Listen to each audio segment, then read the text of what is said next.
Yun mga abel, oh. Nakikita nyo ba ang nakikita ko? Ayan yung mga young bird natin. Ang last batch natin ng UFC South race. Yan.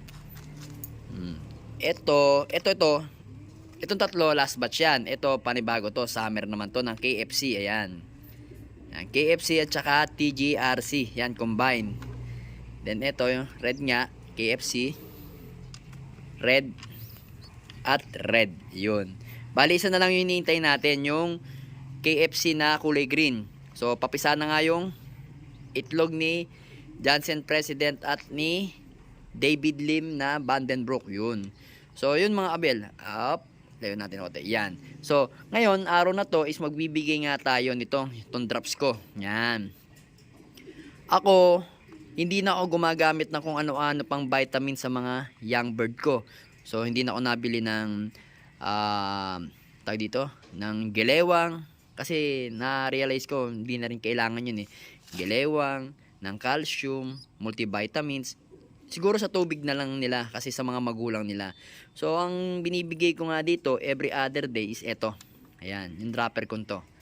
So ito kasi nga may bata akong maliit, may bunso akong maliit na siguro nasa 1 taon at 3 months pa lang.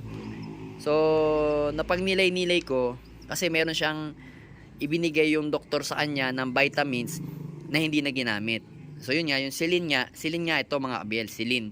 So ito nga yung binibigay ko sa ibon ko kasi nung binigay ko tong mga silin yung binigay ko tong silin na to sa mga young bird ko, agaya dito, ayan oh, mga abel. Nakita nyo, mga healthy sila, ayan. Ayan. Kaya hindi na ako gumamit simula nung gumamit ako ng silin. Pwede rin naman Enerbon, pwede rin tiki-tiki sa mga ibon nyo. Ayan. Ayan. Pwede rin sa mga ibon ang tiki-tiki o ano. Bahala na lang kayo kung anong gusto nyong i-drop sa mga ibon nyo. Mamili na lang kayo. O basta silin para meron tayong protection. Kumbaga, nagpapakain tayo o nagbibigay tayo ng vitamin sa mga anak natin, sa mga kapatid natin o pamangkin natin. At least meron silang protektado sila ng vitamins natin. So ito, pambata to, silin. Ngayon, magpapatak tayo ng 2 drops dito sa mga young bird natin. So yun, kung inahanap ninyo yung nito yan, kita nyo naman yung kulay niya, silin na silin. So yung kung hinahanap niyo yung pinakalalagyanan ko, inaitapon ko na po, last batch na to eh. Hinihigop ko lang nito, pinapahigop ko lang nito. Tapos na yun, naitapon ko na nga yung silin na yun. Kaya ito, pero papakita ko sa inyo pagka bumili ako ng bago, papakita ko sa inyo yung pinakalalagyanan nitong silin na to. Kaya kita nyo mga abel, kita nyo yung mga young bird ko ang healthy oh. Kita nyo, tingnan nyo yung mga balahibo, ang bilis mag-develop. Yan. So yun, magpapatak nga tayo mga abel bago natin sila ibalik sa kanilang mga magulang. So yun mga abel, napagpatak na tayo ng silin natin. Kaso nga lang, walang tagahawak ng camera kaya inop ko muna. Hindi ko kaya mag-drops ng isang kamay lang.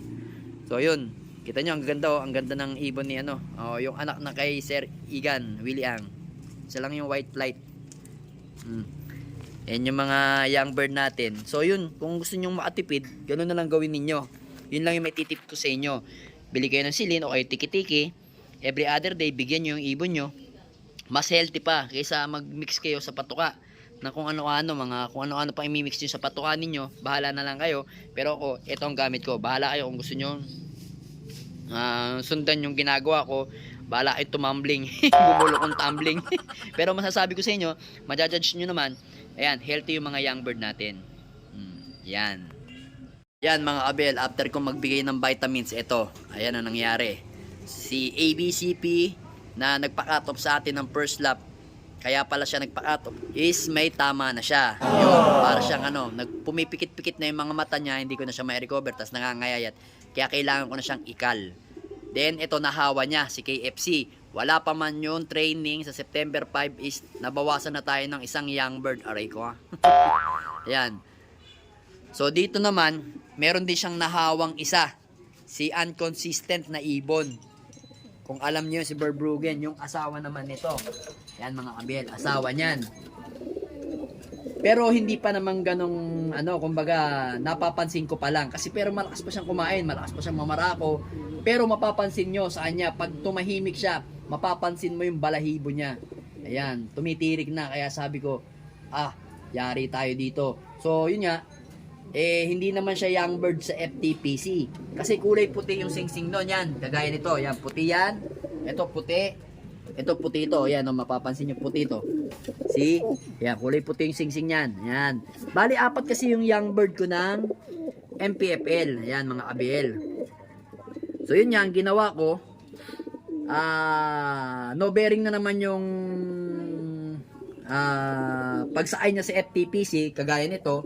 No bearing na rin. So ginawa ko, itinraining ko sila sa MPFL sa totoong pagka-young bird nila. Yan, sa singsing nila. So ngayon, yun nga, parang hindi niya kinaya. Yung asawa nito, si Unconsistent, hanggang ngayon wala pa. Kaya sabi ko, yari. Kaya tinraining ko na kasi napansin ko talaga. Malakas naman siya, pero napansin ko sa katawan niya. Parang bumigay yung katawan ng konti. O yun, sabi ko, training kita, malapit pa lang naman. Kasi pagka dating ng araw, ililipat ko rin kayo sa club na lalaroan nyo talaga sa young bird ninyo. Hindi ko na kayo lalaban sa FTPC kasi ito na lang yung isasakay natin. Ayan, no. Ang tapang niya, no. Ayan, no. Ano na siya? Malakas na siya, oh. Ito gusto ko sa ibon na to, oh. Ayan.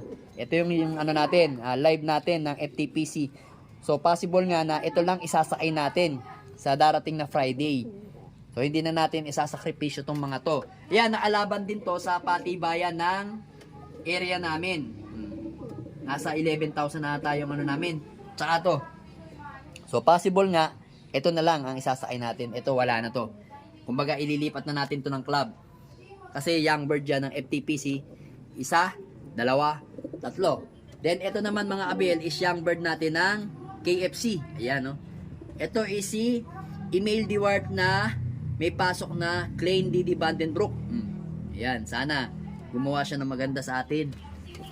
Sa KFC yan, kulay pink yan, no? KFC. Then, ayun yung isa.